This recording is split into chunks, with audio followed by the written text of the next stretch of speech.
I am often impressed at the ability for carpenters to take a problem and engineer a solution to them using their skills. And that same skill exists in many facets of our lives. 3D printing has paved the way for DIY solutions. Those who understand circuitry can alter the behavior of products they own, and we as software developers are no different in that regard. We have that same quality of being able to see problems and using code to solve them.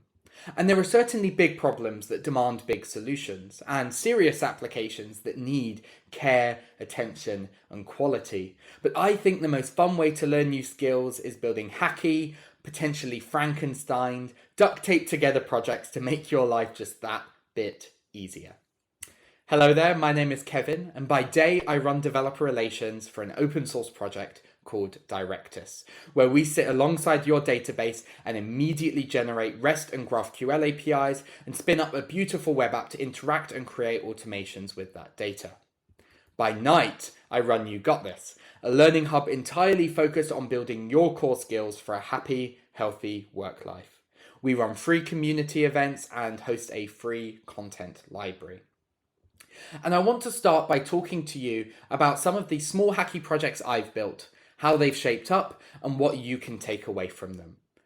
So starting off, in 2020, my first daughter was born, and I knew that part of my role in the hospital was to play messenger with family members and close friends as events unfolded, let's say. But what was more important to me was being in the room with my partner. So that's the problem.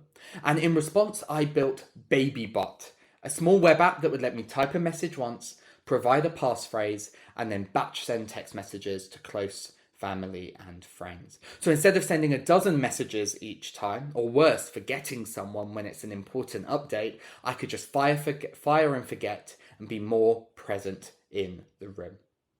The application was a static, no framework HTML page backed up with a serverless Netlify function and an Airtable database. When I submitted the form to my Netlify function, the passphrase was checked against an environment variable, all of the contexts were grabbed from Airtable, and text messages were batch sent using the Vonage SMS API, the company I worked for at the time. This project was built in an evening and was not in any way feature complete. There were few enough people that I didn't need to consider kind of rate limits for this project. I chose not to handle inbound messages, so people couldn't reply, but I did put this at the beginning of every automated message. This project was built for my partner and I, no one else, and it did everything we needed it to do and nothing more. So our kid is born, and we've made this choice not to post many photos of them online for various reasons, including the desire to allow them to create their own online image in time. But like before, we still want to share them with family. So Backblaze is a file storage service similar to AWS S3. Excuse me. And I've been wanting to try out their API for a while at this point. So I built a photo sharing app with Vue.js where we could upload images to Backblaze via our phones, once again lazily authenticating with a fixed admin passphrase and a Netlify function. Users could then validate, our family, our friends, could then validate with a fixed user passphrase which was stored in local storage if correct, and then used to load a list of albums, so all the different months or all the different events, then go into a single album and display all the images, and finally load single images. Each time for every request, that passphrase was validated by the respective Netlify function for that operation. This was also a wonderfully simple little app that I built in a couple of evenings, but there were some things I would do differently if I could do it again. Having a single user passphrase, that is the same password for you or you or you, it's the exact same passphrase, meant that if it was ever compromised and needed changing, or I wanted to remove someone's access and that passphrase needed to change, I suddenly had to tell everyone who we'd given access the new key, a huge undertaking. We also sent full quality images right down the pipe, straight from the Backblaze storage bucket, and in the album view, this led to very big and very slow pages. But alas, a nice little project built just to solve a problem I had in my life. In a few months, my partner and I will be having our wedding, and as you might imagine, getting an accurate attendance list is critical for an event like this.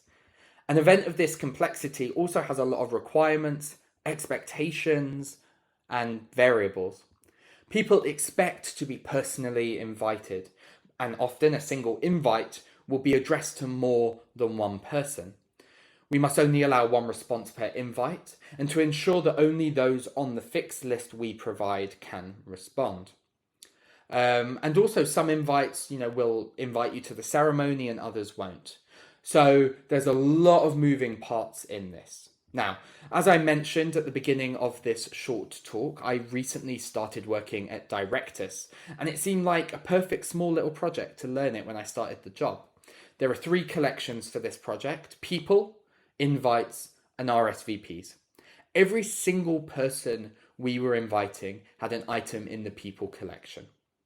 An invite then can contain multiple people. It could contain one, but it could contain more than one as well as containing some other metadata. And every time there was a response, an RSVP related to that invite would be stored.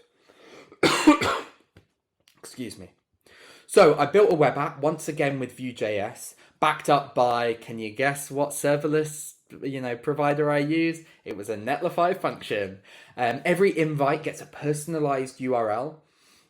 So you hit that URL, it goes and gets data from my Directus Cloud instance about the invite, and then renders the correct information on the page and a form which includes every person included in that invite. We even allowed for that optional +1 on an invite, and if enabled for an invite, a new person can be created on form submission and attributed to that invite.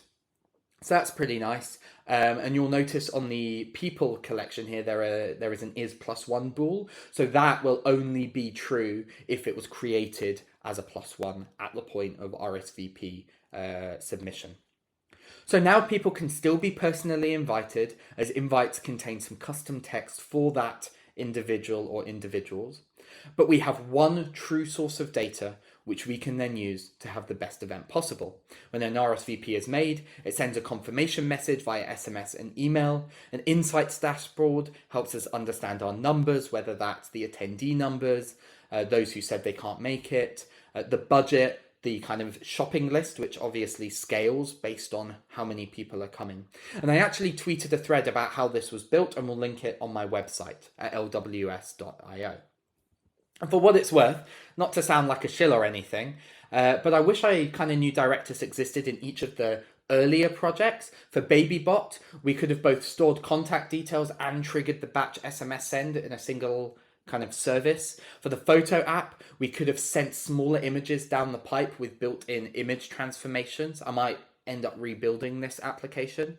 I use Hacky side projects to solve real problems in my life. They don't need to be polished. They don't need to be well documented. They don't need to be built for others. They don't need to be built to be productized and made money out of.